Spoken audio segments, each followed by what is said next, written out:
그 시절의 나는 이름 석자보다 한자로 검에 더 익숙한 사내였다. 사람들은 나를 운장이라 불렀다.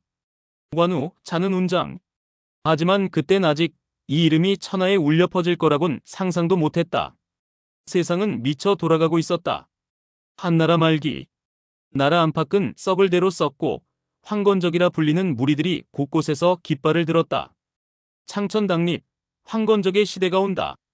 그들의 외침은 곧 민심의 외침이기도 했다. 부패한 조정은 백성의 피를 빨아먹고 있었고 황건적은 그 틈을 비집고 들어온 짐승들이었다. 그 무렵 나는 도망자였다.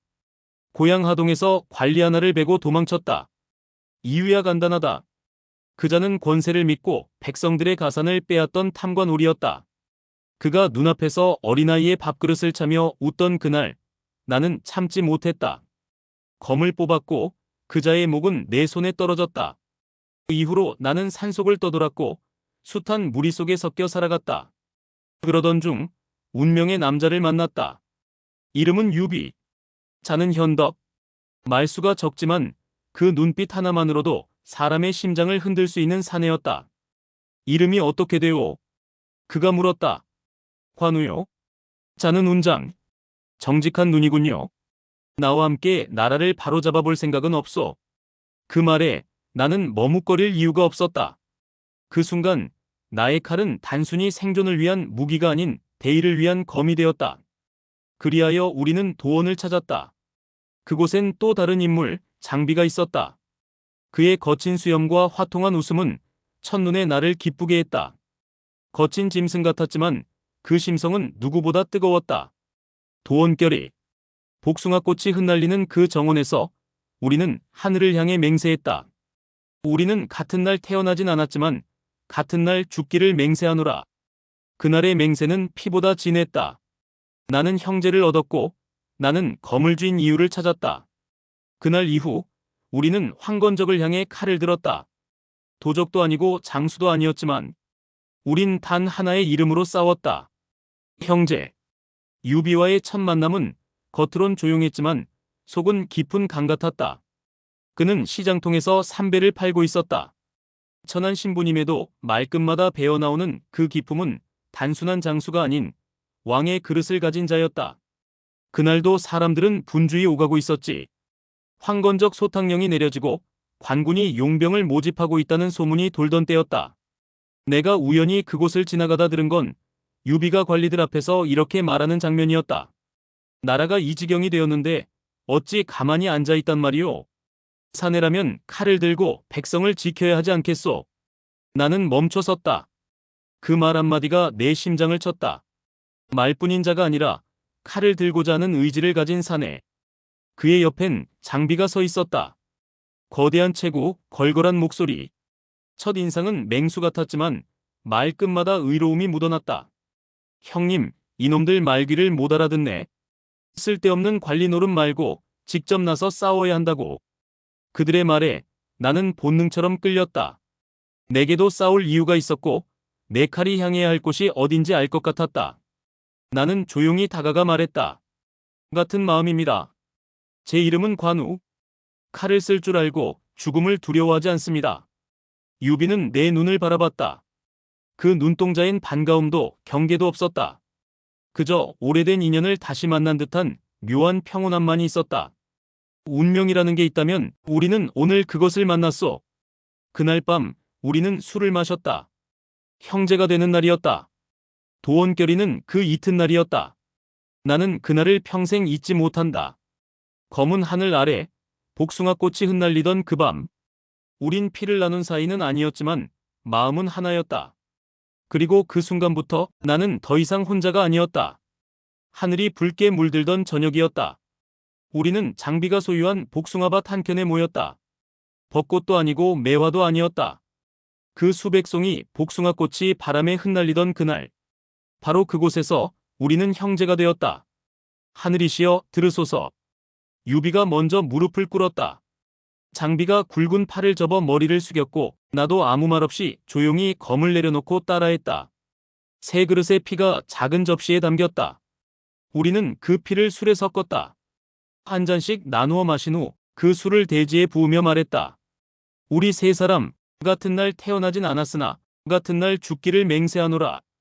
그 순간 나는 내 인생이 바뀌었음을 알았다. 검으로 살아온 나날 속에서 처음으로 내가 지켜야 할 이름들이 생긴 것이었다. 유비는 말없이 내 어깨를 두드렸고 장비는 내 허리를 감싸 안으며 웃었다. 형님, 이놈 장비 앞으로 잘 부탁드립니다. 나는 그 말에 웃으며 대답했다. 앞으로 우릴 형제라 부르자. 검이 부러지고 목이 달아나도 함께 가는 거다. 그날 밤 우리는 무명이었지만 그 결의 하나로 세상을 바꿀 수 있다고 믿었다.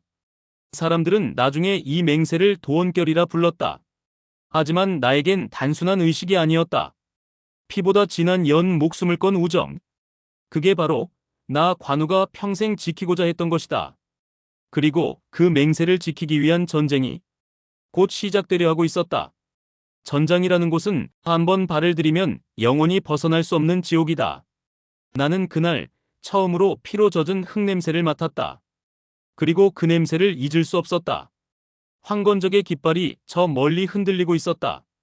천하가 무너지고 백성이 병들고 군현은 불타고 있었다. 우린 더 이상 지켜볼 수 없었다. 유비가 앞장을 섰다. 장비는 창을 쥐고 고함을 지르며 돌격했고 나는 내 손에 들린 칼이 처음으로 진짜 적의 피를 묻히던 그 순간을 기억한다. 운장, 왼쪽에서 기병이 온다. 유비의 외침에 고개를 돌렸고 그 순간 나는 달려오는 황건적 장수와 눈이 마주쳤다. 그의 검이 내 머리 위로 내리쳤다. 나는 그대로 받아쳤고 검과 검이 부딪히는 소리에 내 온몸이 떨렸다. 그것이 내 생애 첫 진검승부였다. 칼은 생각보다 무겁고 피는 생각보다 따뜻했으며 죽음은 생각보다 가까웠다. 하지만 그 순간 내게 두려움이 없었던 건 등 뒤에 유비가 있었고 옆에 장비가 있었기 때문이다. 나는 검을 내리쳤고 적장의 목은 한 번의 휘두름으로 땅에 굴러떨어졌다. 그 순간 내 심장은 다시 뛰기 시작했다. 숨이 차오르고 눈앞이 붉게 물들었지만 나는 살아있었다. 그리고 싸우고 있었다. 이후 우린 수많은 전장을 누볐다. 하지만 나에겐 언제나 그 첫 전장의 흙내음, 그 첫 휘두름의 감촉이 남아있었다. 그날 이후 사람들은 내 검을 기억하기 시작했다. 관우 검을 든 남자, 형제를 위한 검, 의를 위해 피를 흘리는 자. 그게 내 이름이었다. 황건적과의 전투는 한두 번에 끝나지 않았다. 그들은 들불 같았다. 한 곳을 꺾으면 또 다른 곳에서 피어올랐다. 우리는 그 불길 속에서 하루하루를 싸움으로 살아냈다. 나는 그때 깨달았다. 전장이란 단순히 무기를 휘두르는 곳이 아니라 사람의 결심과 망설임이 뒤엉키는 곳이라는 걸. 황건적의 깃발은 여전히 위협적이었지만 그 안에 있던 자들의 얼굴은 굶주림과 절망에 찌든 백성의 얼굴이었다. 어느 날 나는 검을 겨누었던 적의 손에서 부러진 주권을 봤다. 거기엔 떨리는 글씨로 아이의 이름과 돌아갈 집의 위치가 적혀 있었다. 그 순간 나는 잠시 검을 멈췄다. 그리고 묻지 않을 수 없었다. 이 검으로 도대체 무엇을 지키고 있는가? 하지만 망설임은 곧 뒤를 내주는 것이고 전장은 망설임을 용서하지 않았다. 운장, 정신 차려. 너답지 않다. 장비의 고함이 들렸다. 그 외침은 내 등을 다시 세웠고 나는 다시금 칼을 들었다. 의란 결국 누구를 위한 것이어야 하는가? 그 생각을 품은 채 나는 적을 뱄다. 그러나 그날 이후 내 검은 조금 더 무거워졌다. 그 무게는 단순히 쇳덩이의 무게가 아니었다. 죽인 자들의 이름, 살려야 했던 이유, 그리고 지켜야 할 형제들. 전투가 거듭될수록 내 검술은 날카로워졌고 내 의지는 더욱 깊어졌다. 사람들은 내 싸움을 두고 신장의 기세라 불렀지만 나는 안다. 그 기세 뒤에는 언제나 무거운 마음이 숨어 있었다는 것을.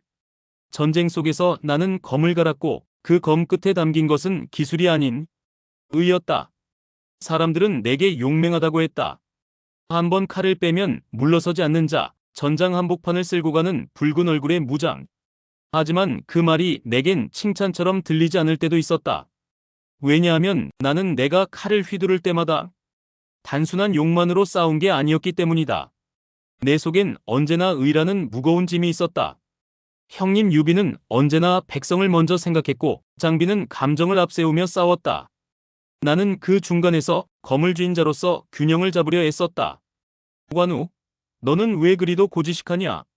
장비가 나를 보며 웃곤 했다. 그냥 이기면 되는 거 아냐? 왜 내 놈은 맨날 싸우고 나면 묵상이나 하고 앉았냐? 나는 대답하지 않았다. 말 대신 검을 쥐고 하늘을 올려다봤다. 한밤 전투가 끝난 뒤 홀로 성벽에 앉아있던 날이 있었다. 적진은 멀어졌고 밤하늘은 유난히 조용했다. 그 속에서 나는 내 자신에게 물었다. 나는 누구를 위해 검을 들었는가? 정말 형제를 위해서인가? 나라를 위해서인가? 아니면 나 자신의 이름을 위해서인가? 그 질문은 내 속을 헤집었고 답은 쉽게 나오지 않았다. 그저 한 가지 확신만이 있었다. 내가 지키고 싶은 건 검으로 억누르는 질서가 아니라 검이 멈추었을 때도 남아있는 신뢰와 약속이었다. 그건 단순히 싸우는 이유가 아니라 사람과 사람 사이의 다리였다. 그날 이후로 나는 내 칼에 용맹만이 아니라 의로움을 담으려 애썼다. 전장을 누비는 자, 피를 묻히는 자, 그러나 그 속에서도 눈을 감을 수 있는 자. 그게 내가 되고 싶은 무장이었다. 황건적이 진압되고 얼마 지나지 않아 세상은 더 큰 혼돈에 빠졌다. 새로운 괴물이 등장한 것이다. 이름은 동탁. 북방에서 올라온 장수, 하지만 그의 진짜 무기는 칼이 아니라 권력이었다. 그는 허수아비 황제를 옹립하고 궁정을 장악했다. 반대하는 자는 목이 달아났고 복종하는 자는 탐욕의 개가 되었다. 나는 그 이름을 들었을 때 처음으로 싸움이 아닌 정치를 느꼈다. 그의 칼날은 눈에 보이지 않았지만 그 칼은 사람의 영혼을 베고 있었다. 형님 유비는 깊은 한숨을 쉬며 말했다. 황건적은 적이었지만 동탁은 병이야. 이 나라는 지금 안에서 썩고 있다. 장비는 당장 말을 몰고 쳐들어가자고 했다. 나는 검을 갈며 말없이 지켜보았다. 그리고 그때 영웅들이 모이기 시작했다. 조조, 원소, 손견, 공손찬. 저마다의 명분을 들고 반동탁 연합군을 결성했다. 우리도 그 틈에 섞였다. 비록 변변한 병력도 없고 이름도 없었지만 의기만은 누구에게도 뒤지지 않았다. 나는 처음으로 조조라는 사내를 보았다. 그 눈은 깊었다. 영리하고 냉정하며 무섭도록 계산적이었다. 그와의 첫 대면에서 나는 느꼈다. 이 남자는 동탁을 막고도 또 다른 동탁이 될 수 있는 인물이라고. 그러나 지금은 연합의 깃발 아래 우리는 같은 편이었다. 그리고 곧 우리는 동탁의 군과 맞닥뜨렸다. 불타는 성벽, 무너진 백성들의 절규, 그 한복판에서 나는 다시 검을 뽑았다. 그 싸움은 단순한 전쟁이 아니었다. 나라의 운명을 두고 벌어지는 광기의 무대였다.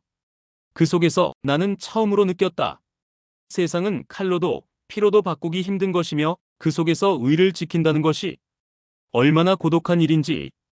연합군은 겉으론 하나였지만 속은 10개, 20개로 갈라져 있었다.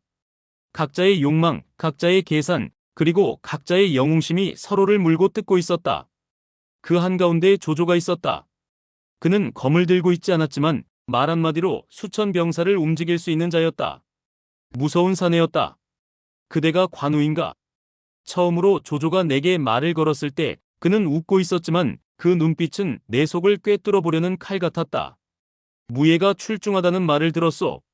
무장이 아니라 장군으로도 손색 없겠군. 그 말에 나는 답하지 않았다. 조조는 나를 알아보려 했고 나는 그를 경계했다. 그는 말과 인물에 능통했고 사람을 꿰뚫어 보며 마음을 얻을 줄 아는 자였다. 하지만 나는 그 안에 깃든 냉정한 야망을 느꼈다.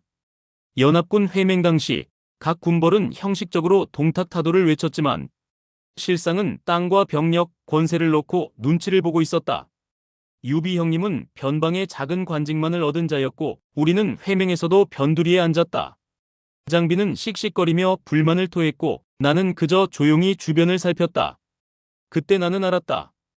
우리가 속한 이 회맹이라는 것도 또 다른 전쟁이라는 것을. 칼이 아닌 말의 싸움, 의가 아닌 이익의 연맹. 그리고 그 중심엔 조조라는 이름이 점점 커지고 있었다. 동탁은 패악으로 나라를 불태웠지만 조조는 질서와 법으로 사람을 다스릴 줄 아는 자. 그가 나라를 쥐면 어떤 일이 벌어질지 나는 아직 모른 채 그저 조심스럽게 그를 지켜보기만 했다. 이 회맹이 끝나고 우리 형제의 운명도 거대한 물살 속으로 들어가게 될 줄은 그땐 몰랐다. 그의 이름은 이미 전장 곳곳에 퍼져 있었다. 여포. 성은 여, 이름은 순, 자는 봉선. 그를 가리켜 사람들은 비신이라 했고 또 어떤 이는 전장의 짐승이라 했다. 나는 그를 처음 본 순간 이해할 수 있었다. 연합군이 동탁을 몰아부르기 시작하자 그를 지키는 최후의 장수로 나선 이가 바로 여포였다. 사람들은 싸우기 전에 이미 겁을 먹었고 심지어 몇몇 장수들은 이름만 듣고 말을 돌렸다. 그날 전장, 나는 그를 눈앞에서 보았다. 적진 저편에서 올라오는 먼지 구름. 그 속에서 번개처럼 튀어나온 붉은 토우마 위의 사내. 적토마와 청홍창, 그리고 쇠덩이 투구 아래 번뜩이는 두 눈. 그것이 여포였다. 누가 감히 이 여포와 맞설 것인가? 그가 외치자 조용했던 전장이 한순간 얼어붙었다. 그 소리에 내 손이 반사적으로 검을 움켜쥐었다. 그러나 나서지 않았다. 형님 유비가 내 어깨를 잡으며 고개를 저었다. 지금은 이기려는 싸움이 아니오. 목숨을 거는 건 나중에도 늦지 않소. 나는 검을 겨우 눌러 참았다. 그러나 내 속은 들끓고 있었다. 장비가 참지 못하고 돌격했다. 여포는 단숨에 창을 휘둘렀고 장비의 창과 충돌한 그 순간 전장 전체가 쾅 하고 울렸다. 장비는 뒤로 물러섰고 곧이어 나와 유비가 가세했다. 셋이서 여포 하나를 상대했다. 그와 싸우는 동안 나는 깨달았다. 이 사내는 인간이 아니었다. 창끝은 폭풍 같고 말발굽은 천둥 같았다. 그러나 우리 셋은 물러서지 않았다. 서로의 틈을 메우며 여포의 창을 버텨냈다. 그 싸움은 결국 승패 없이 끝났지만 그날 나는 확신했다. 무력으론 이 사내가 최고일지 몰라도 의로는 우리 형제가 지지 않는다. 전장은 실력을 겨루는 곳이지만 뜻은 칼보다 오래간다. 나는 그날 여포에게 졌다 생각하지 않는다. 우린 서로를 보았고 그는 우리 셋의 연을 보았을 것이다. 동탁은 결국 죽었다. 그를 믿고 따르던 여포의 손에 말이다. 세상이 어지럽다 해도 사람이 사람을 죽이는 그 순간의 공기는 언제나 차갑다. 여포는 자신이 모시던 주군을 단칼에 베었고 그 피는 장안의 궁궐 마루를 붉게 물들였다. 그 장안은 동탁의 폭정으로 뒤틀렸고 여포의 배신으로 무너졌으며 그 뒤엔 다시 새로운 야심가들이 달려들었다. 우린 더 이상 그곳에 있을 이유가 없었다. 유비 형님은 조용히 말했다. 여긴 이제 우리가 설 자리가 아니오. 나는 그 말에 고개를 끄덕였다. 피냄새 가득한 도성, 거기서 더 얻을 것도 배울 것도 없었다. 장비는 못마땅해 했지만 형제라는 건 같은 방향을 보고 걷는 일이기에 그는 결국 묵묵히 따라 나섰다. 그리하여 우리는 유랑을 시작했다. 영웅이라 불리는 이들은 땅을 차지하려 싸웠지만 우리는 뜻을 품고 떠돌았다. 내 검은 여전히 무거웠고 매일 밤 갈아야 했다. 하지만 그 무게는 이제 익숙했다. 나는 싸움을 두려워하지 않았다. 그러나 싸움이 남기는 상처를 언제까지고 외면할 수는 없었다. 장안의 불꽃은 꺼지지 않았다. 그 불은 이쪽 저쪽으로 옮겨 붙었고 천하의 대혼란은 이제 막 시작이었다. 영웅들이 들끓는 혼란의 세상, 그 속에서 나관우, 검 하나와 애 하나를 등에 짊어진 채 본격적인 전쟁의 한복판으로 걸어 들어갔다. 장안의 연기는 아직도 내 코 속에 남아 있었다. 불타는 궁궐 무너진 성벽, 그리고 그 속에서 피어난 권력의 냄새. 우리는 그 모든 걸 뒤로 한 채 말을 돌렸다. 처음엔 아무데도 갈 곳이 없었다. 형님 유비는 말 위에서 지도 한 장 없이 하늘만 바라봤다. 장비는 종일 투덜댔다. 대체 우린 어디로 가는 겁니까, 형님? 싸우지도 못하고 도망만 치는 게 이게 무슨 장수입니까? 나는 그 말에 조용히 말했다. 의가 있는 곳이 곧 우리가 있을 곳이다. 그리고 그 말은 곧 우리의 길이 되었다. 우리는 강하, 신야, 합의, 서주 하나씩 발걸음을 옮겨 다녔다. 도적을 물리치고 백성을 도왔으며 어느 곳에선 작은 관직을 맡아 땅을 다스리기도 했다. 사람들은 우리를 떠도는 의병이라 불렀고 어디를 가든 유비공, 관장군, 장익덕이라 부르며 기대를 걸었다. 나는 검을 내려놓는 법도 배웠다. 백성들과 어울려 시장을 둘러보고 아이들에게 칼보다 붓이 중요하단 걸 말해주며 전장의 기운이 아닌 사람의 체온을 느끼기 시작했다. 하지만 그 평화가 오래 갈 리 없었다. 우리는 땅이 없었고 성이 없었으며 결국 그 어떤 무리보다도 쉽게 몰려날 수 있는 존재였다. 서주의 도덕도겸은 유비 형님에게 자리를 물려주었다. 그는 형님을 진심으로 존경했고 형님은 그 기대에 보답하고자 밤낮 없이 일했다. 나와 장비는 서주의 동서쪽을 나누어 방어하며 짧은 시간이지만 진정한 자기 땅을 지켜보았다. 하지만 그 순간 또다시 혼란은 찾아왔다. 조조가 움직이기 시작한 것이다. 그의 군대가 북에서 밀려오고 있었고 세상은 다시 한번 소용돌이로 빨려 들어가고 있었다. 그리고 그 물결 속에서 우리 형제의 운명도 다시 한번 시련을 마주하게 된다. 서주는 풍요로운 땅이었다. 비옥한 평야와 강이 흐르고 백성들은 수확을 노래하며 살아갔다. 그곳에서 처음으로 우리는 이 땅은 우리 것이다라는 느낌을 받았다. 하지만 그 평화는 오래가지 않았다. 조조가 움직이기 시작했다. 이유는 명확했다. 그에 붙인 조승이 서주에서 살해되었다는 명분. 그러나 그건 빌미에 불과했다. 그가 진정 노린 것은 땅과 권위였다. 조조는 천하의 반을 떠는 병력을 이끌고 서주로 진격해왔다. 그 진격은 번개 같았고 그 칼끝은 형님 유비를 향하고 있었다. 나는 동쪽 성문을 지키고 있었다. 정찰병이 달려와 소리쳤다. 조조의 기병대가 서쪽 벌판까지 도달했습니다. 수만입니다. 장비는 이를 갈며 창을 움켜쥐었다. 놈들이 우리 땅을 어찌 감히 형님. 내가 나가겠습니다. 형님 유비는 조용히 고개를 저었다. 지금은 이길 수 없는 싸움이요. 우린 백성을 두고 싸울 수 없소. 나는 형님의 눈빛에서 느꼈다. 이미 결단을 내린 것이었다. 우리는 서주를 버렸다. 아니, 지켜낼 수 없음을 인정하고 떠난 것이었다.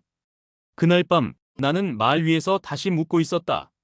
의란 싸워서 지키는 것이냐? 아니면 버리고도 가슴에 남는 것이냐? 조조의 칼은 적보다 빨랐고 그의 판단은 전광석화였다. 우리가 퇴각한 직후 서주는 불타기 시작했다. 나는 멀리서 그 불빛을 보며 검을 움켜쥐었다. 그 순간 나는 몰랐다. 조조라는 이름이 내 운명의 한복판으로 걸어 들어오게 될 줄을. 그리고 그와 나는 서로를 가장 잘 아는 적이자 서로를 가장 존중한 전우가 될 수 있었던 사이라는 것을. 서주를 등졌을 때 우리 형제만 떠난 게 아니었다. 수백 명, 수천 명의 백성이 우리 뒤를 따라 나섰다. 먹을 것도 입을 것도 없고 집마차 하나 없이 맨발로 걷는 사람들. 그들이 우리를 따랐다는 건 그만큼 우리를 믿는다는 뜻이었다. 나는 그때 처음 깨달았다. 검이란 적을 베는 데만 쓰는 것이 아니란 걸. 형님 유비는 그 피난길에서 단 한 명의 백성도 버리지 않았다. 길은 험했고 추위는 매서웠고 우린 사흘을 굶기도 했지만 형님은 먼저 물을 마시지 않았고 장비는 아이를 업고 걷기도 했으며 나는 날이 저물면 맨 앞에서 야경을 섰다. 어느 날 밤 비가 억수같이 쏟아지던 날이었다. 마차 하나가 지늘길에 빠졌고 그 안엔 노모와 아이 셋이 타고 있었다. 나는 말에서 내렸다. 검을 꽂고 손으로 마차를 밀어 올렸다. 등에는 지늘기 튀고 입엔 빗물이 들어왔지만 나는 그 아이들이 울음을 멈추는 그 순간 내가 지금 맞는 싸움을 하고 있다고 느꼈다. 전장에선 적군의 목을 베면 장수라 불리지만 백성의 삶을 지키는 이는 오직 믿음으로 기억된다. 그날 밤 형님과 나 장비는 불 꺼진 산속에서 조용히 앉아 있었다. 형님은 말했다. 백성이란 말이요, 함께 걷지 않으면 아무 의미가 없는 존재요. 그들을 앞세우거나 끌고 가지 말고 같이 걷읍시다. 나는 그 말에 검을 바라보며 고개를 끄덕였다. 앞으로 이 검은 먼저 백성을 향해 휘두르지 않겠습니다. 내가 싸우는 건 이 아이들이 울지 않는 나를 위한 것입니다. 그 맹세는 그날 밤 비에 젖은 산속에서 조용히 태어났다. 그리고 그때부터 내 검은 조금씩 달라졌다. 끝없는 유랑 속에서도 우린 꺾이지 않았다. 하지만 세상은 우리에게 단 한 번의 쉼조차 허락하지 않았다. 조조는 드디어 칼을 정조준해왔다. 이번엔 서주가 아니라 형님 유비 그 자신이었다. 조조의 대구는 허를 찔렀고 우린 뿔뿔이 흩어졌다. 형님은 북쪽으로 달아났고 장비는 패잔병과 함께 남쪽으로 흘러갔다. 나는 남은 병사와 백성을 이끌고 성 하나에 갇히고 말았다. 그 성의 이름은 합이. 우리의 마지막 방어선이었다. 적은 많았고 식량은 바닥났으며 병사들의 눈빛엔 두려움이 가득했다. 하지만 나는 버티기로 했다. 하늘이 무너져도 형님이 돌아올 때까진 지켜야 한다고 믿었다. 그러나 조조는 나를 잘 알고 있었다. 포위망은 단단했고 심지어 내 가족 그리고 형님의 부인들까지도 포로로 잡히고 말았다. 나는 결단해야 했다. 죽음을 택하느냐 아니면 살아남아 의를 잇느냐. 그때 조조가 사자를 보냈다. 관우 장군, 귀하의 의로움은 천하가 알고 있어. 항복이 아닌 초청이요. 나는 머뭇거렸다. 하지만 나는 형님의 아내들을 지켜야 했다. 나 혼자 죽어 그들을 적군의 손에 넘긴다는 건 내가 평생 지켜온 의를 스스로 저버리는 일이었다. 나는 조조에게 가기로 했다. 그러나 단 한 가지 조건을 붙였다. 두 분 부인을 모시고 형님이 계신 곳을 알게 되는 즉시 떠나겠습니다. 조조는 웃었다. 그 웃음 뒤엔 의심과 존중, 경계와 호기심이 엉켜 있었다. 좋소. 관우 장군이라면 나와 함께 있어도 아깝지 않소. 그리하여 나는 적진으로 들어갔다. 누구는 날 배신자라 했고 누구는 날 변절자라 불렀다. 그러나 나 관우는 안다. 내가 지킨 건 칼이 아니라 약속이었다. 그리고 그 약속은 아직 끝나지 않았다. 나는 적진으로 걸어 들어갔다.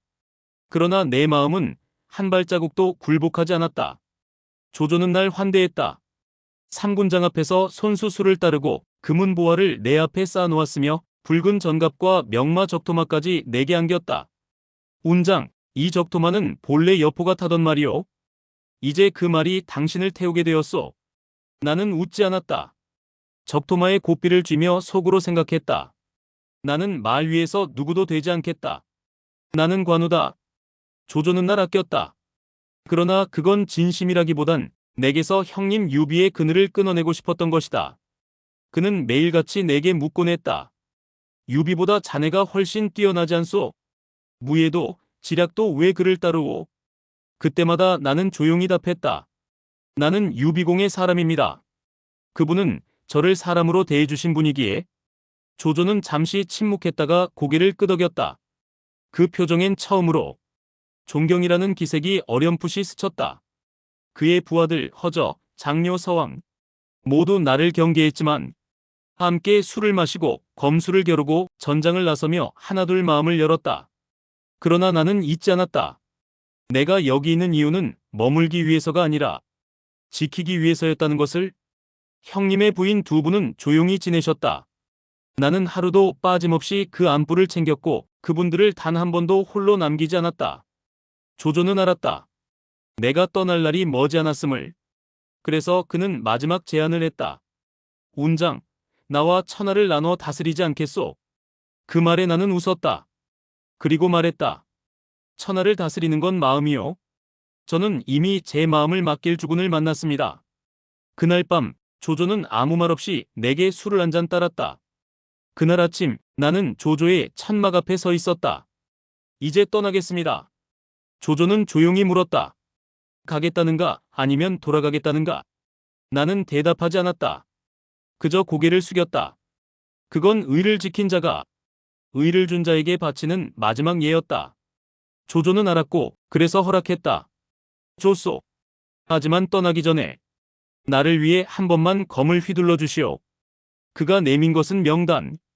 유비 형님을 뒤쫓던 장수 셋의 이름이 적혀 있었다. 연경의 장수 알량, 백마의 장수 문추, 황하의 수문장 장요. 이 세자는 장수 중 장수요. 허나 자네가 직접 나선다면 나도 미련 없이 보내겠소. 그 순간 나는 마음을 굳혔다. 이건 배신이 아니라 작별이다. 그리고 나는 나섰다. 전장을 달렸고 적토마는 내 의지를 실어 하늘을 갈랐다. 첫 싸움 알량. 기병 수천을 몰아오던 그를 단칼에 베었다. 그 소문은 곧바로 북쪽 진영을 뒤흔들었다. 관우가 움직였다. 두 번째 싸움 문추. 그는 방진을 짜고 나를 맞았지만 내 검은 정면을 갈랐고 그의 깃발은 피로 젖었다. 세 번째 장요. 그는 스스로 칼을 던지고 말았다. 난 관운장을 이길 수 없어. 차라리 무릎 꿇고 산다 한들 내 마음은 죽은 것이오. 그리고 나는 돌아왔다. 피로 물든 갑옷을 입은 채 조조 앞에 무릎을 꿇고 말했다. 관우, 은혜에 보답하고 떠납니다. 조조는 가만히 웃었다. 슬픈 얼굴이었다. 자네는 진정한 무장이요. 가시오. 그리고 유비에게도 안부 전해주시오. 그렇게 나는 떠났다. 검으로 적을 베었고 의로 은혜를 갚았다. 그리고 마음으론 다시 형님 곁으로 돌아가기 시작했다. 나는 조조의 장막을 나섰다. 손에는 검 하나, 등에는 맹세 하나, 그리고 적토마의 발굽 아래엔 5개의 관문이 놓여 있었다. 첫 번째 관문 독림관. 문지기 장수 공수가 내 앞을 가로막았다. 조조의 장수가 어찌 이곳을 떠나려 하느냐? 나는 대답 대신 검을 뽑았다. 그는 뛰어난 무장이었지만 나를 막아서는 자는 모두 내 앞에 벤다. 그 결심 앞에 무너졌다. 두 번째 관문 하현관. 여긴 장령 한 사람이 지키고 있었고 그는 싸우기 전 나를 설득하려 했다. 관우, 조조는 너를 예우했다. 왜 그 은혜를 배반하는가? 나는 말했다. 나는 은혜를 배신하지 않는다. 그래서 은혜에 목숨을 걸고 보답했다. 이제는 돌아갈 뿐이다. 그는 결국 칼을 들었고 그의 피는 내 길에 또 하나의 그림자를 남겼다. 세 번째, 네 번째, 다섯 번째 관문. 각기 다른 장수가 있었고 어떤 이는 설득했고 어떤 이는 욕했고 어떤 이는 두려움에 칼을 먼저 뽑았다. 그러나 나는 멈추지 않았다. 그때 나는 사람이 아니었다. 나는 검이었고 말 위에 선 신념이었다. 6명의 장수. 그들은 모두 뛰어난 무장이었다. 그러나 그 누구도 내 검을 꺾진 못했다. 피는 내 갑옷을 타고 흐르고 적토마는 멈추지 않고 달렸다. 산을 넘고 물을 건너고 마침내 나는 조조의 땅을 벗어났다. 그리고 드디어 형님 유비의 소식이 들려왔다. 그분이 북쪽으로 가고 있다는 말. 나는 검을 다시 집어넣고 하늘을 바라보며 속삭였다. 형님, 곧 뵙겠습니다. 하늘이 맑았다. 말 위에서 나는 바람을 느끼며 달렸다. 관문을 지나고 험산을 넘으며 오직 하나만 생각했다. 형님, 기다려 주십시오. 나는 살아서 돌아가고 있었다. 배신이 아니라 맹세로, 도망이 아니라 귀환으로. 그리고 마침내 내 눈앞에 형님 유비의 푸른 군기가 보였다. 나는 말을 멈췄다. 심장이 뛰었다. 그 어떤 전장보다 격하게. 형님이 고개를 들었다. 잠시 날 알아보지 못하는 듯 하다가 그분의 두 눈이 흔들렸다. 운장. 그 한마디에 나는 말에서 내려 무릎을 꿇었다. 그리고 고개를 숙였다. 관우, 돌아왔습니다. 유비는 한 걸음 다가오더니 아무 말 없이 나를 껴안았다. 등이 떨렸다. 말없이 천하의 모든 감정이 흘러넘쳤다. 장비는 멀리서 이를 악물고 있었다. 내 놈, 이놈 관운장. 그동안 어디서 뭘 한 거냐? 이 배은망덕한 자식아. 그 말에 나는 웃었다. 장비는 그렇게 말하면서도 내게 다가와 고개를 돌린 채 눈물을 훔쳤다. 죽은 줄 알았어, 이놈아. 그 순간 우리는 다시 형제가 되었다. 검을 넘고 피를 지나 돌아온 그 자리에서 우리는 처음 그 도원 앞에 섰던 그때처럼 다시 하나가 되었다. 그날 밤 우리는 술을 마시며 아무 말도 하지 않았다. 그저 서로를 바라보며 속으로 맹세했다. 이제 다시는 헤어지지 말자. 형님과 다시 손을 맞잡은 뒤 우리는 더 이상 도망치지 않기로 했다. 검은 다시 벼려졌고 전장은 다시 우리 앞에 놓였다. 하지만 적은 예전과 달랐다. 이젠 도적이 아니고 반란군도 아니었다. 이번엔 조조였다. 그는 천자의 명을 등에 업고 천하의 절반을 거느린 자. 그리고 한때 내게 은혜를 베풀었던 사람. 나는 그 이름을 부를 때마다 가슴 한켠이 묵직하게 내려앉았다. 그러나 전장이 열리자 그 이름은 다시 적이 되었다. 조조는 형님 유비를 포위했다. 하비성 주변엔 그의 군세가 진을 치고 수천의 군마가 호시탐탐 우리 진영을 넘보았다. 형님은 담담히 말했다. 운장, 이젠 피할 수 없는 싸움이요. 나는 대답했다. 피하진 않겠습니다. 그분의 은혜는 이미 갚았고 이젠 형님의 의를 지킬 때입니다. 전장이 열렸다. 나는 붉은 투구를 쓰고 적토마에 올라 조조군 진영의 선봉장을 정면으로 쳤다. 그때 조조는 높은 언덕 위에서 나를 내려다봤다. 그 눈빛은 말하고 있었다. 정말 돌아섰는가 관우? 나도 그를 바라봤다. 그리고 속으로 말했다. 예, 돌아섰습니다. 하지만 배신이 아닌 약속을 지키는 길로. 그 전투에서 나는 조조군의 세 장수를 베었고 진영의 우측을 무너뜨렸다. 조조는 군을 물렸고 우린 다시 성을 지켜냈다. 그날 밤 나는 성벽 위에서 멀어지는 조조의 군기를 보며 생각했다. 당신은 권력을 얻었고 나는 마음을 지켰습니다. 그리고 나는 검을 곁에 놓고 고요한 밤하늘을 바라보며 한마디를 속삭였다. 이제야 진짜 싸움이 시작되는군. 전장을 함께 누비던 그 시절 우리는 셋이었다. 유비, 장비, 그리고 나 관우. 이제 다시 그 셋이 같은 깃발 아래 섰다. 피로 물든 산과 들, 검으로 지켜낸 성벽들, 그 모든 걸 지나 우리는 드디어 진짜 우리가 되었다. 형님 유비는 말 위에서 조용히 말했다. 이제 우리도 하나의 군이다. 누구에게 기대지 않고 누구에게 구걸하지도 않고 스스로의 이름으로 싸울 수 있다. 나는 그 말이 기뻤다. 장비는 더했다. 형님, 이제 우린 무슨 조조니 원소니 눈치 안 봐도 되는 거죠? 그놈들 하나씩 조지면 됩니다. 나는 웃었다. 하지만 그 웃음 속엔 단단한 결심이 있었다. 이제는 피하지 않겠다.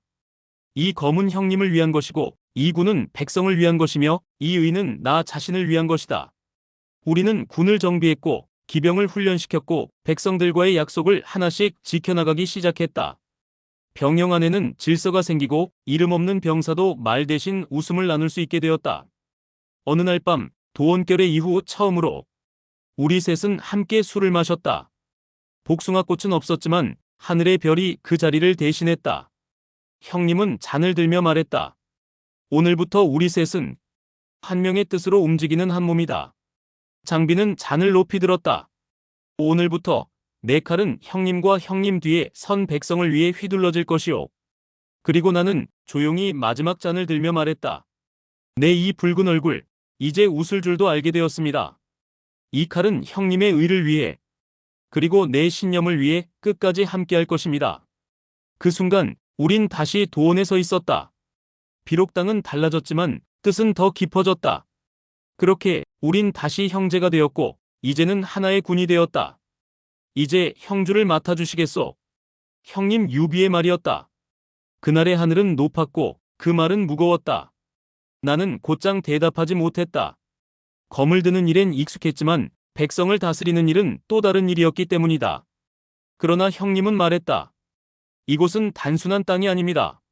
삼국의 중심이 될 곳이고 그 중심엔 자네 같은 인물이 서 있어야 합니다.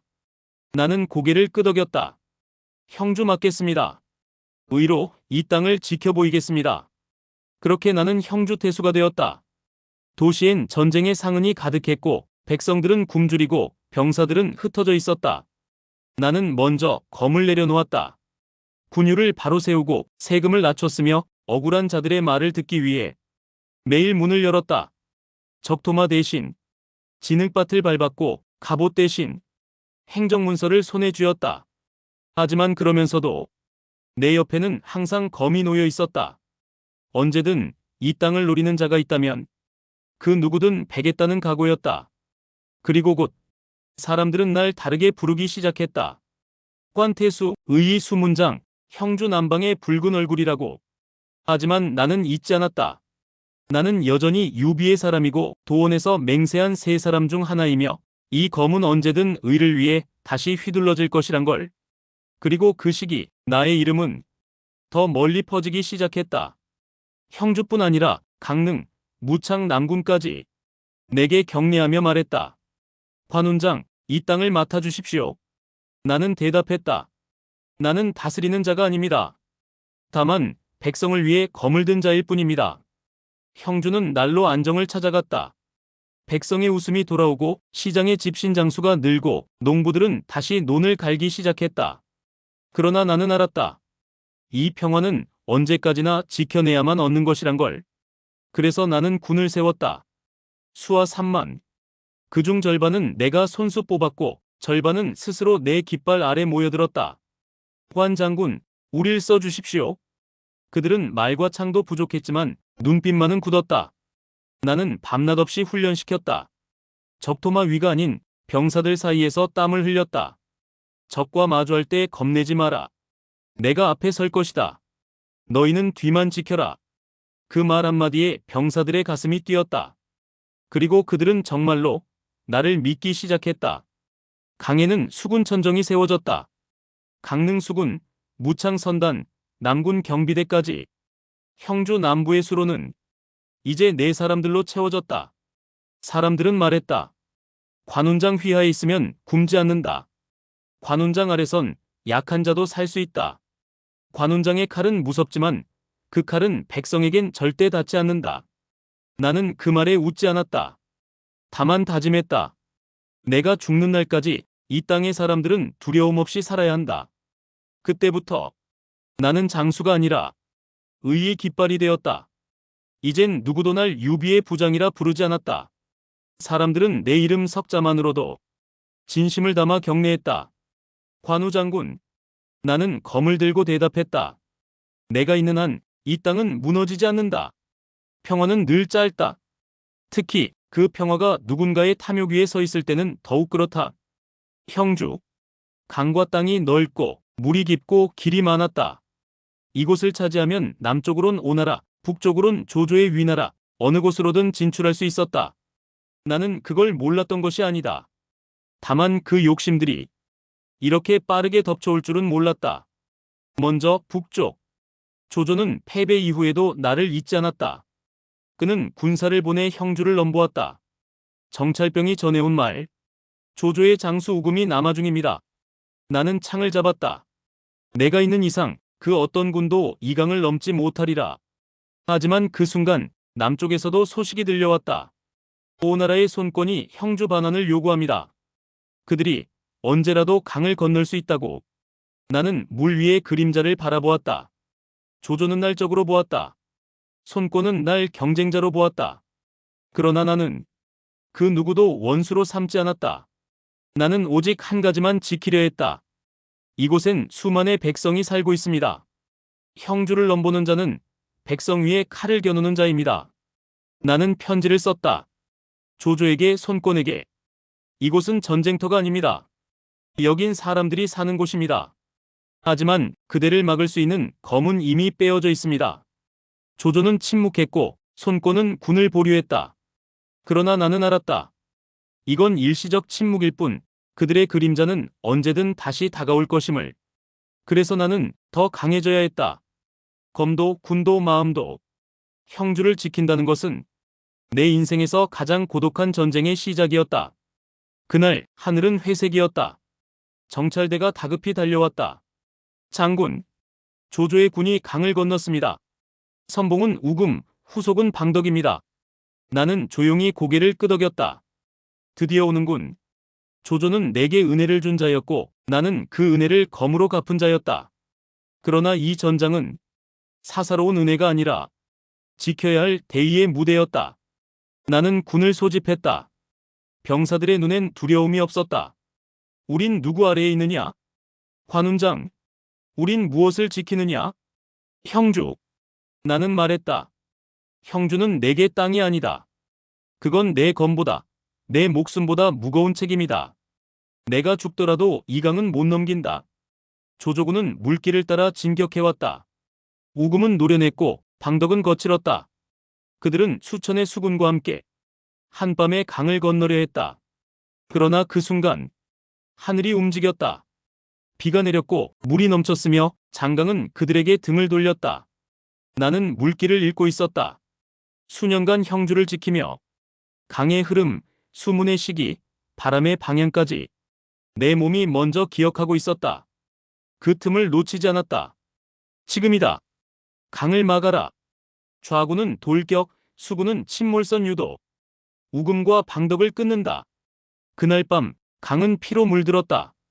물결 속에 빠진 깃발들이 떠내려갔고 조조군의 진영은 무너졌다.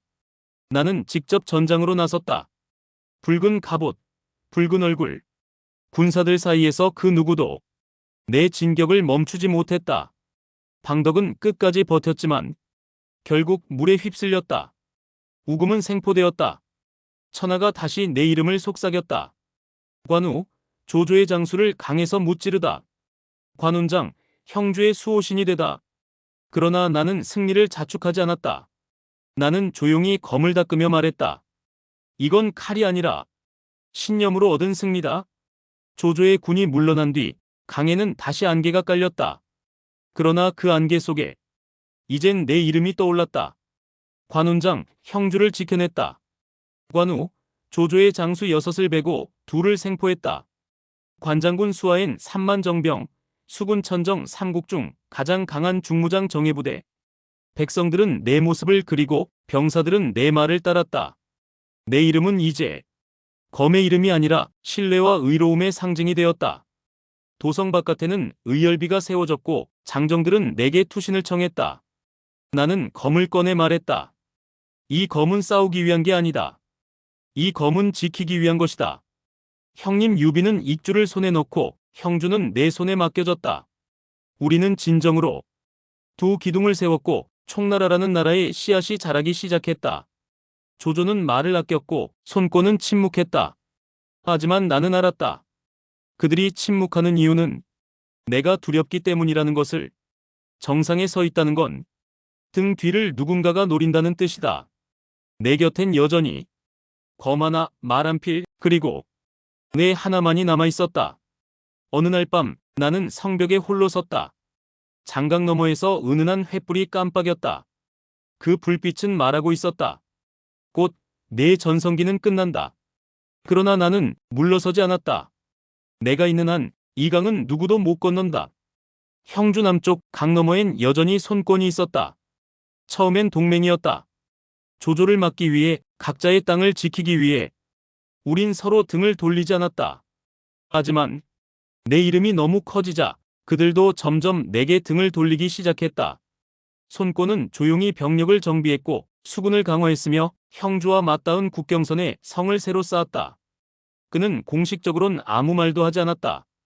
하지만 나는 안다. 침묵 속에 숨은 불신이 검보다 깊다는 것을.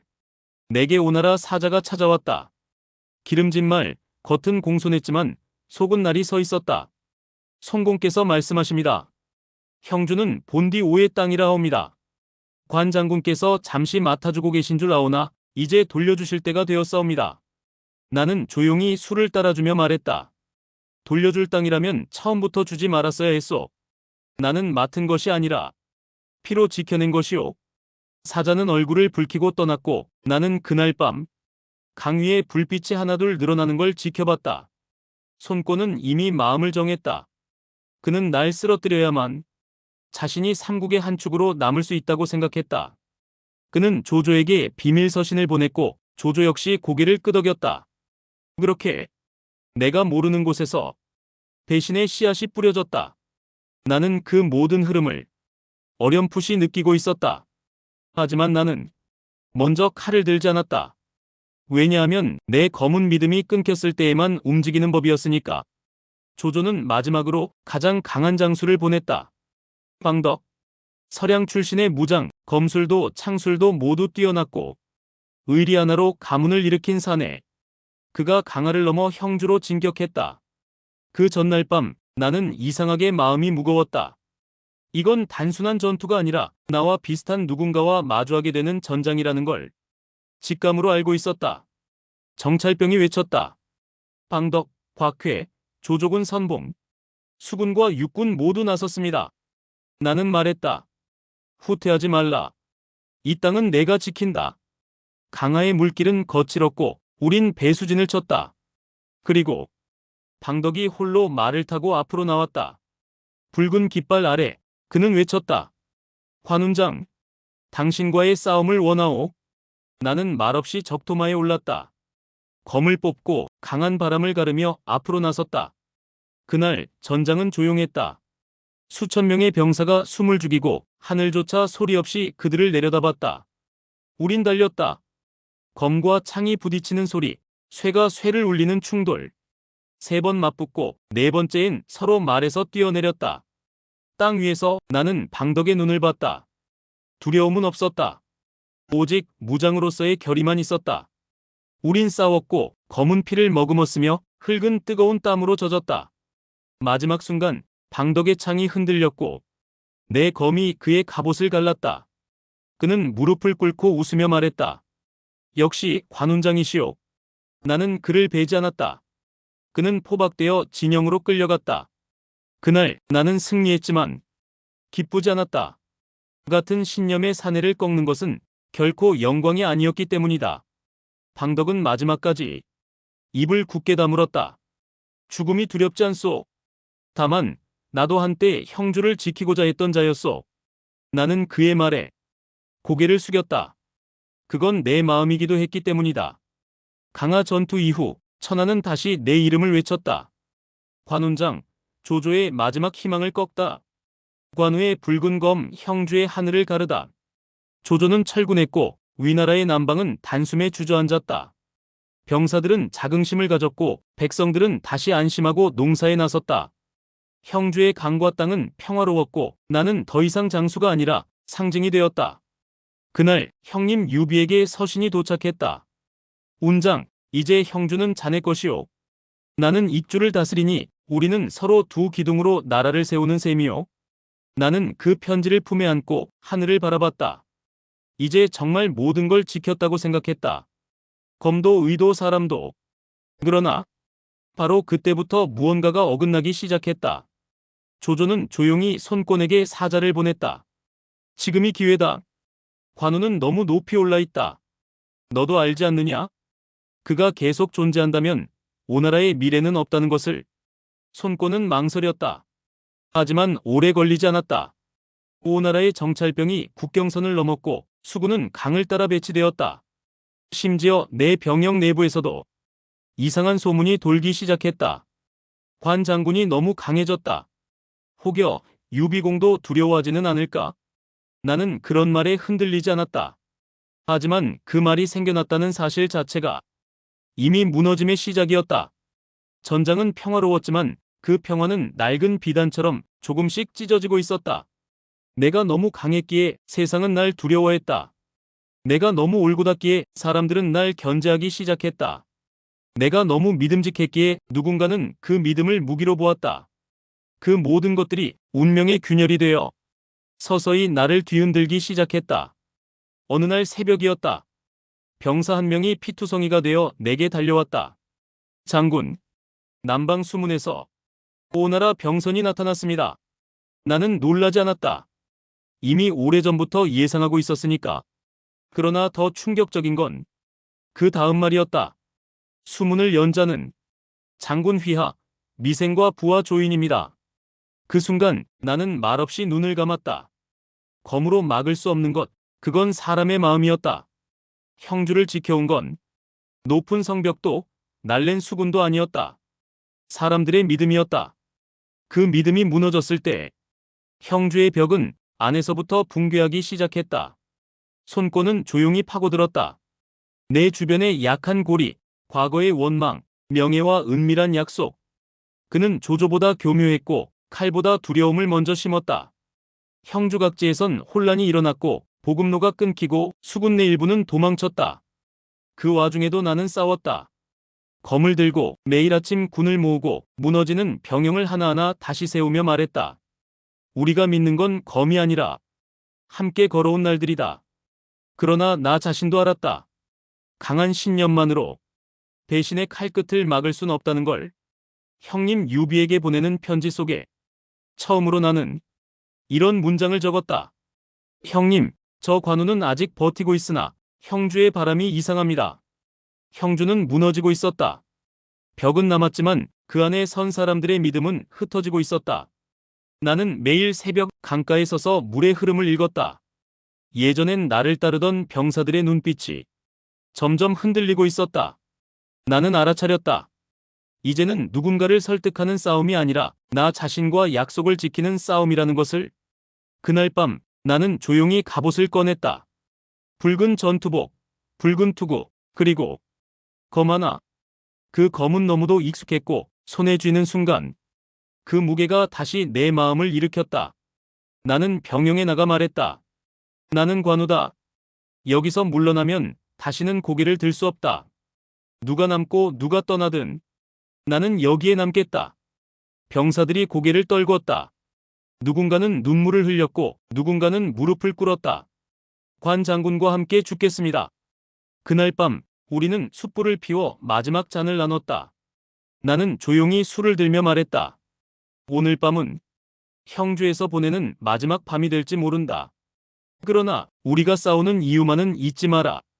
우린 성을 지키는 게 아니라 의를 지키는 것이다. 그 밤 별은 유난히 맑았고 강물은 거울처럼 고요했다. 나는 다시 적토마에 올랐고 형님 유비에게 마지막 편지를 띄웠다. 형님, 관우는 이 땅을 떠나지 않겠습니다. 여기서 지고 여기서 버티고 여기서 죽더라도. 새벽녘 형주의 성문이 무너졌다. 적은 동쪽과 남쪽 양쪽에서 동시에 들이쳤고 강 위에는 오나라의 깃발이 쉴 새 없이 떠올랐다. 나는 갑옷을 입었다. 검은 무뎌지지 않았고 내 다리는 아직 적토마 위에 설 수 있었다. 그러나 마음은 무거웠다. 형주를 둘러싼 병사들 중 일부는 항복했고 일부는 도망쳤다. 그리고 내 곁엔 이제 몇백 명이 남아 있었다. 장수는 적고 식량은 떨어졌고 성벽은 이미 균열이 나 있었다. 그러나 나는 싸우기로 했다.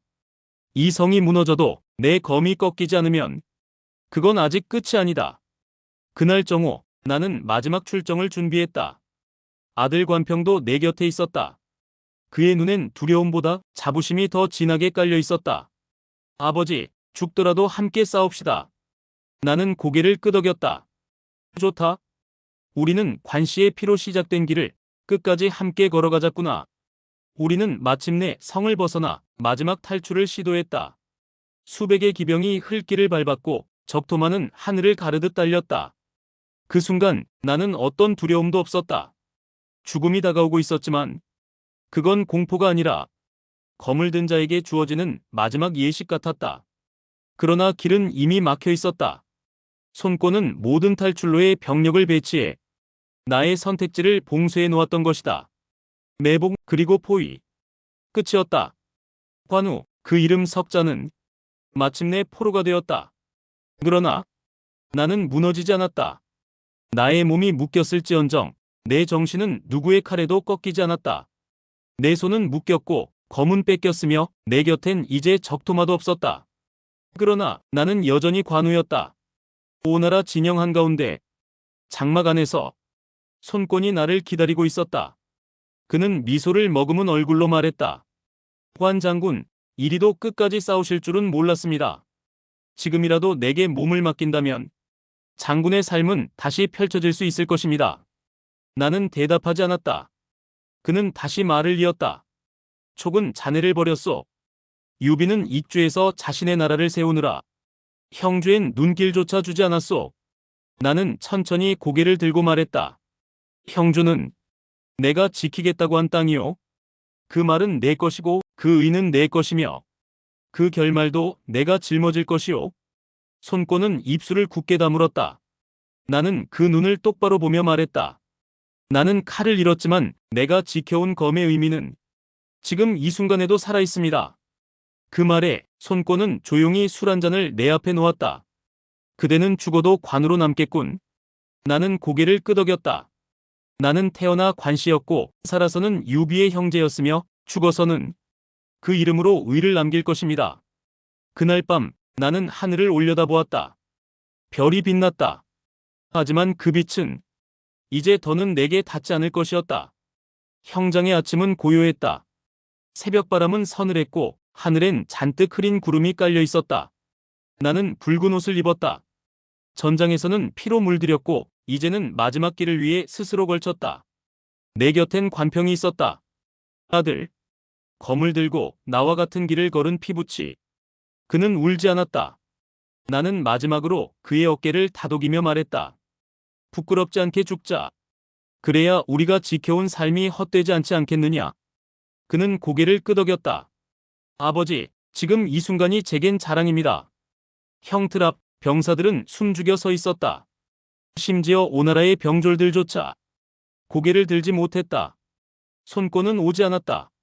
그는 나를 두려워한 것이다. 살아서의 내가 아니라 죽은 후의 내 이름을. 처형장은 조용했고 나는 그 정적 속에서 마지막으로 하늘을 올려다보았다. 복숭아꽃이 피었던 도원의 하늘, 유비와 술잔을 부딪히던 그날의 하늘, 형주 성벽 위에서 나직이 바람을 맞던 하늘. 그 모든 하늘이 오늘 이 순간에 겹쳐 보였다. 검은 내 손에 없었다. 하지만 나는 느꼈다. 그 검은 여전히 내 정신 속에, 이 가슴 속에 살아있었다. 나는 마지막으로 입을 열었다. 내 이름은 관우다. 내 생은 검으로 살았고 내 죽음은 의로 간다. 그날 하늘은 조용히 울었고 장강은 붉게 물들었다. 관우와 관평, 부자의 목이 떨어졌다. 그러나 그 누구도 고개를 들지 못했고 그 누구도 그 죽음을 가볍게 여기지 않았다. 관우가 죽었다는 소식은 형님 유비에게 밤을 뚫고 도착했다. 그는 한동안 아무 말이 없었다.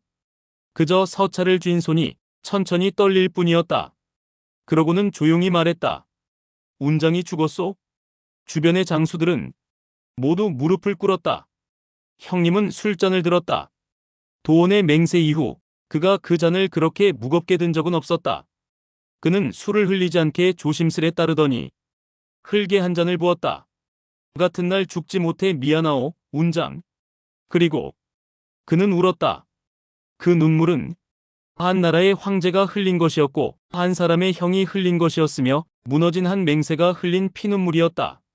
그날 이후 총나라 전체가 분노했다. 유비는 마침내 복수를 선언했다. 오를 멸하겠다. 관우의 널씨 강에 떠다니는 한 이 유비 가만히 있을 수 없다. 그렇게 시작된 것이 일흥전쟁이었다. 사람들은 말렸다. 제갈량도 조운도 황충도. 그러나 유비는 고개를 돌리지 않았다. 그는 내 형제요. 내가 아닌 나 자신보다도 아꼈던 사람입니다. 그리고 그 분노는 백성들의 가슴에도 번져갔다. 이름 없는 장정이 관우의 영정 앞에서 절을 올리고 아이들이 붉은 천을 걸고 관운장의 혼을 부르기 시작했다. 그는 더 이상 사람이 아니었다. 그는 죽은 영웅이 아닌 산자들의 가슴에 살아있는 검이 되었다. 관우가 죽은 뒤에도 세상은 그의 이름을 잊지 않았다. 아니, 그 누구도 잊을 수 없었다. 백성들은 그가 피 흘리며 지킨 형주의 물줄기를 의의 강이라 불렀고 그의 붉은 얼굴과 긴 수염은 천하 모든 사당에서 가장 먼저 모시는 신상이 되었다. 형주 남단, 그가 최후를 맞은 강화엔 작은 비석 하나가 세워졌다. 여기 관운장이 잠들다. 칼로 세상을 지키고 의로 사람을 울리다.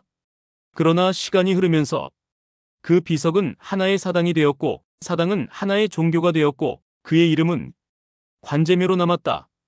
왕조가 바뀌고 황제가 바뀌고 나라가 수없이 갈라져도 단 하나 사람들은 관우를 잊지 않았다.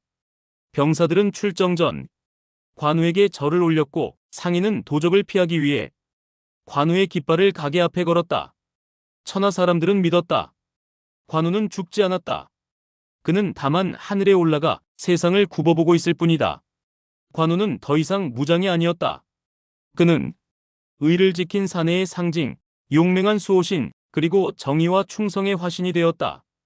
중국 역사상 가장 많은 사당이 세워진 인물, 가장 오랫동안 신앙으로 숭배된 무장, 가장 강력한 이름.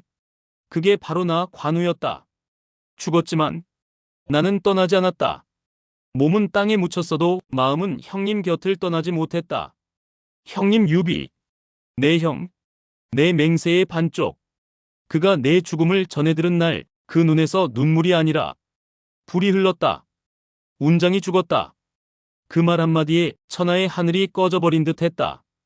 그는 익주의 대왕이었지만 그 순간엔 단지 동생을 잃은 형이었다. 수십 년 전 복숭아꽃 흩날리던 도원에서 우린 이런 말을 나눴다. 우리가 함께 전장을 누비지 못하는 날이 오면 그건 세상이 잘못된 것이다. 그 약속은 깨졌다. 형님은 스스로를 용서하지 않았다. 나는 황제가 아니오. 나는 맹세를 지키지 못한 죄인일 뿐이오. 장비는 술을 집어던지고 병풍을 찢으며 울부짖었다. 놈들을 그냥 두면 안 됩니다. 관우 형님이 그렇게 죽었는데 그놈들을 그냥 둬. 형님은 고개를 떨구고 말했다. 그래.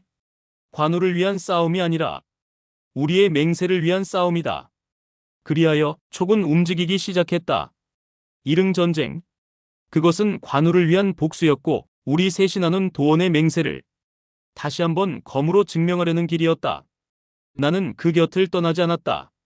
형님이 검을 들 때 나는 그의 뒤에 있었고 장비가 눈을 부릅뜨고 말을 탈 때 나는 그 곁에서 고개를 끄덕였다.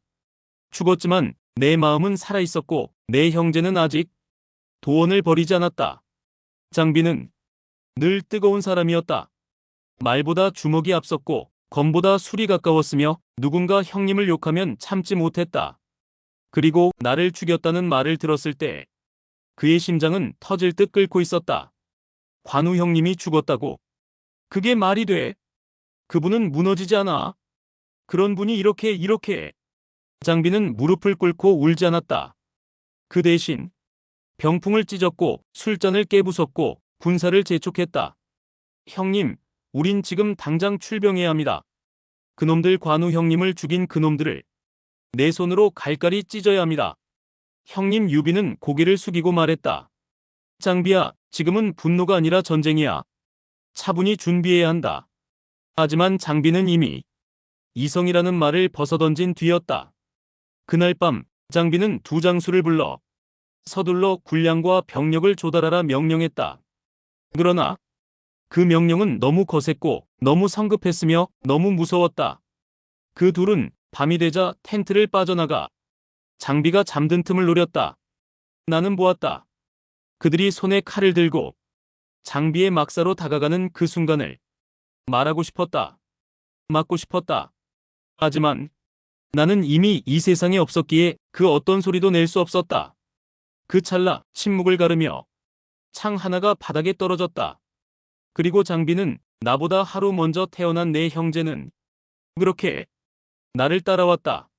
형님의 곁에는 이제 나도 장비도 없었다. 형님은 이제 혼자였다. 복숭아꽃 흩날리던 그 봄, 나와 장비 유비 셋이 함께 잔을 들었던 그 자리엔 이제 단 한 사람만이 남아 있었다. 장비의 죽음 소식을 들었을 때 형님은 아무 말이 없었다. 그저 손에 들고 있던 붓을 놓았다. 무언가를 쓰고 있던 편지는 더 이상 이어지지 않았다. 형님은 하늘을 올려다봤다. 운장, 읽더가. 그 목소리는 작았지만 그 안엔 말할 수 없는 슬픔이 흘렀다. 나는 그 곁에 서 있었다. 살아있다면 그의 어깨를 붙잡고 형님, 우린 아직 함께 있습니다. 말해주고 싶었지만 지금의 나는 그저 바람이 되어 그의 옆을 맴돌 뿐이었다. 형님은 옷을 갈아입었다. 평소의 골룡포가 아닌 도원결의 때와 같은 남색 군복. 허리에 두른 검은 내가 선물했던 그 날붙이 그대로였다. 이 싸움은 나라를 위한 게 아니오. 세상을 위한 것도 아니오. 형님은 장수들 앞에서 조용히 말했다. 이건 관우와 장비, 내 형제를 위한 길이오. 이 싸움은 복수다. 그는 다시 유비가 되었고 황제도 군주도 아닌 도원결의의 맹세를 지키는 형이 되었다. 그날 밤 형님은 홀로 술을 마셨다. 잔 하나, 사람 셋의 자리에 그는 술을 따르며 말했다. 운장 익더가 기다려라. 이제 곧 형이 간다. 나는 그 말을 듣는 순간 눈을 감았다. 죽은 자의 마음이 산자의 입을 빌려 세상 위에 다시 맹세처럼 내려앉는 순간이었다. 유비는 군을 일으켰다.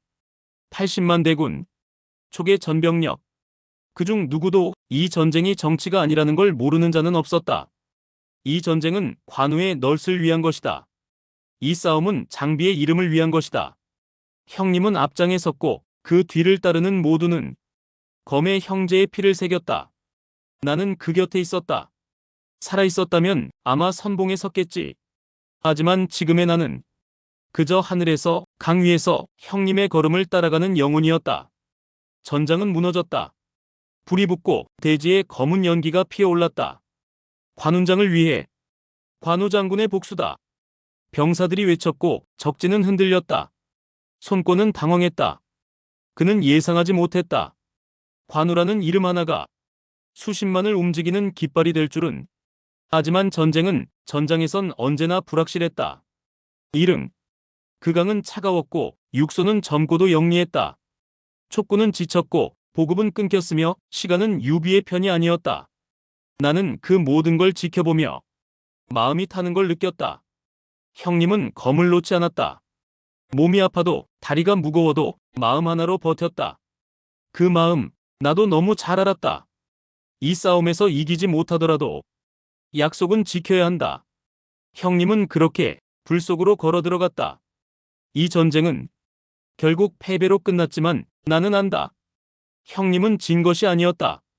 이 복수는 성공과 실패가 아니라 지켜낸 마음의 기록이었다. 이릉 전투가 끝난 후 형님은 백제성으로 돌아왔다. 그의 걸음은 느려졌고 그의 눈빛은 깊어졌으며 그의 등은 전보다 더 넓어 보였다. 그러나 나는 안다. 그 어깨 위에 올려진 무게가 나라의 책임이 아니라 형제를 먼저 보낸 슬픔이란 걸. 형님은 병이 들었다.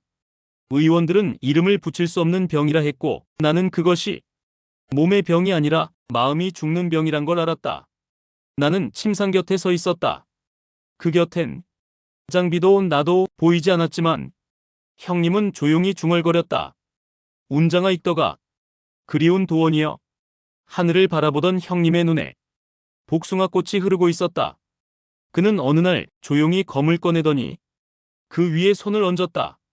이 검은 관우가 내게 준 것이오. 이 검은 끝까지 나와 함께했소. 그리고 그는 제갈량을 불렀다. 백성은 그대를 믿는다. 나는 이제 형제를 만나러 가야 하오. 그날 밤 백제성엔 바람이 잔잔히 불었고 달은 유난히 크고 밝았다. 나는 그 곁에 앉았다. 말은 없었지만 그의 숨소리에 귀를 기울이며 형제의 마지막 밤을 함께했다. 그리고 마침내 형님 유비는 천천히 눈을 감았다. 나는 말없이 그의 손을 잡았다. 마침내 우리는 다시 셋이 되었다. 나는 다시 복숭아꽃이 피는 곳에 서 있었다. 향기로운 바람이 불었고 하늘은 그날처럼 맑았으며 꽃잎은 말없이 흩날리고 있었다. 먼 발치에서 낯익은 두 인형이 다가왔다. 장비. 그 거친 숨소리도 여전했고 팔짱을 낀 채 웃으며 말했다. 이제야 오는구먼 형님. 그리고 유비. 그 눈동자는 여전히 깊었고 천천히 걸어와 우리 앞에 섰다. 나는 말없이 무릎을 꿇었다. 이제야 맹세를 지켰습니다. 장비는 주먹을 쥐고 웃었다. 그래. 이제야 다시 셋이 된 거야. 유비는 조용히 우리를 바라보다 하늘을 올려다봤다. 그때 도원에서 한 말 기억하오. 장비가 말했다. 같은 날 태어나진 않았지만 내가 뒤를 이었다. 같은 날 죽기를 맹세하노라. 유비는 고개를 끄덕였다. 우린 결국 한날에 죽진 못했소. 하지만 같은 하늘 아래 다시 만났소. 이것이면 충분하오. 우리는 나란히 앉아 말없이 복숭아꽃이 흩날리는 하늘을 올려다봤다. 도원결이. 그 말은 이제 한 장의 추억이 아니라 천하를 울린 새 영혼의 약속이었다. 그 순간 나는 더 이상 무장이 아니었다. 장비는 더 이상 장수가 아니었고 유비는 더 이상 황제가 아니었다. 우리는 그저 다시 만난 형제들이었다. 나는 이제 더 이상 말을 타지 않았고 검을 쥐지도 않았다. 그러나 이상하게도 사람들의 입속에서 내 이름은 점점 더 자주 들려오기 시작했다. 관운장께선 우리 마을을 지켜주셨소. 그분이 계셨을 땐 도둑 하나 넘보지 않았지. 무엇보다 의로운 분이셨소. 충직하고 두려움 없는. 내가 떠난 후에도 백성들은 나를 잊지 않았다. 비 오는 날엔 사당 앞에 등불을 밝혔고 전쟁이 나면 내 이름을 걸고 출정식을 열었다. 아이들은 내 얼굴을 그리며 무장을 꿈꿨고 장사꾼들은 내 깃발을 걸어 안전을 빌었다. 나는 죽었지만 그 마음 안에서 계속 살아있었다. 작은 마을에 첫 사당이 세워졌고 형주에는 나를 기리는 의열사가 생겨났으며 시간이 흐를수록 내 이름 석자는 하늘을 향한 기도가 되었다. 관우, 그것은 더 이상 나 혼자의 이름이 아니었다. 두려움 앞에서도 물러서지 않는 자의 상징. 약자를 위해 칼을 빼는 이의 마음. 형제를 위해 목숨을 버릴 줄 아는 자의 의. 그 모든 것이 내 이름 하나로 정리되었다. 나는 사당 앞에서 고개를 숙이는 작은 아이를 바라보며 속삭였다. 그 칼은 나의 것이 아니다. 이젠 너희가 들 차례다. 시간이 흘렀다. 내가 싸우던 전장 위엔 새로운 풀이 자랐고 내가 죽었던 형주 땅엔 수많은 사당이 세워졌다. 그 이름도 각양각색이었다. 관제묘, 관성묘, 무한왕사당, 그리고 관성대제묘. 나는 처음엔 고개를 갸웃했다. 내가 그런 존재였던가? 그러나 곧 알게 되었다.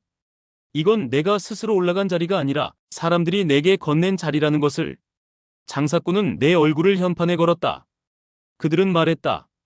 관훈장은 신의를 지키신 분이니 거짓말하면 벌을 받는다. 장수들은 전쟁터에 나가기 전 내 영정 앞에 향을 피우고 이 말을 3번이나 땅에 찧었다. 장군, 이번 싸움도 함께 해주십시오. 심지어 황제들도 나를 무성왕, 수호신, 심지어 천하무장, 무성관성대제라 불렀다. 그 호칭은 시대마다 달라졌지만 그 안에 담긴 의미는 하나였다. 관우는 의로 산 자이며 죽어서는 정의의 얼굴이 된 신이다. 나는 검으로 세상을 바꾸진 못했다. 그러나 내가 평생 쥐었던 그 검을 쥔 마음, 그건 시간이 흘러도 사라지지 않았다. 전설은 내가 만든 것이 아니라 사람들이 내게서 보고 싶었던 모습의 결정체였다. 그리고 나는 감사히 그 자리를 지키기로 했다. 삼국은 끝이 났다. 위도, 촉도, 오도 모두 역사책의 한 줄이 되었고 황제의 이름들은 점차 희미해졌다. 그러나 복숭아꽃은 여전히 피었다. 어느 마을 어귀엔 도원이라 이름 붙은 정원이 생겼고 그 안엔 조그마한 비석이 하나 놓여 있었다. 관우, 유비, 장비 3사람은 이곳에서 마음을 나눴다. 그들의 의는 꽃이 되고 바람이 되었다. 나는 그 자리에 앉아 조용히 미소 지었다. 어느 골목길엔 아이들이 장난감 창을 휘두르며 놀고 있었다. 나는 장비야. 그럼 나는 관우할래. 검으로 악당을 물리칠 거야. 아이들의 입속에 내 이름이 남아있다는 게 그 어떤 훈장보다 따뜻했다. 또 어느 날은 한 늙은이가 가게 앞에 내 그림을 걸고 향을 피웠다. 오늘도 장사 잘 되게 해주십시오, 관장군. 나는 그 냄새를 맡으며 조용히 고개를 끄덕였다. 사람들은 내가 싸운 전장의 의미보다 내가 지킨 약속의 가치를 더 오래 기억했다. 그리고 나는 알았다. 검은 녹슬어도 믿음은 녹슬지 않는다는 것. 형제는 죽어도 맹세는 살아남는다는 것. 그리하여 도원의 꽃은 계절이 지나도 지지 않았다. 나는 이제 전장을 걷지 않는다. 더 이상 검을 들지도 않고 적토마 위에도 오르지 않는다. 하지만 사람들은 여전히 내게 말을 건넨다. 관훈장, 오늘도 무사히 지켜주십시오. 장군, 이 아이가 정직한 사람으로 자라게 해주십시오. 나는 말없이 그들의 기도를 들으며 고개를 끄덕인다. 한 사람의 생이 어떻게 1000년을 넘어 살아남을 수 있을까? 나는 오래 생각했다. 그 답은 힘에 있지 않았다. 전쟁의 승패에도 황제의 인정에도 있지 않았다. 그건 약속에 있었다. 나는 처음 복숭아꽃 아래에서 2사람과 함께 잔을 들었고 그 자리에서 이렇게 맹세했다. 같은 날 죽지 못하더라도 같은 뜻으로 살아가자. 그 뜻은 검보다 무거웠고 그 맹세는 피보다 진했다. 그게 바로 사람들이 내 이름을 잊지 않은 이유였다. 나는 지켰다. 내가 믿은 사람을, 내가 맡은 땅을, 그리고 나 자신을. 사람들은 그런 나를 보고 신이라 불렀지만 나는 스스로를 여전히 한 사람의 형제라 부른다. 내 이름은 관우다. 나는 관훈장이라 불렸고 의의 무장이라 불렸으며 죽어서도 살아있는 검이라 불렸다. 그리고 오늘도 누군가의 마음속에 의라는 단어와 함께 다시 피어난다. 지금까지 의의 무장관우 삼국지를 가로지르다를 들어주셔서 감사합니다. 이 시리즈는 삼국지의 수많은 인물과 전장을 관우의 시선으로 다시 바라본 이야기였습니다. 한 장수의 충과 의 그리고 형제애가 어떻게 한 시대를 만들고 또 어떻게 전설로 남게 되었는지를 담아보았습니다. 재미있게 들으셨다면 구독과 좋아요 그리고 앞으로 조조나 제갈량 등 다른 인물의 시점에서 펼쳐질 삼국지 이야기도 기대해주세요. 혹시 듣고 싶은 시점이나 인물이 있다면 댓글로 꼭 남겨주세요. 여러분의 피드백이 다음 이야기의 시작이 됩니다. 감사합니다.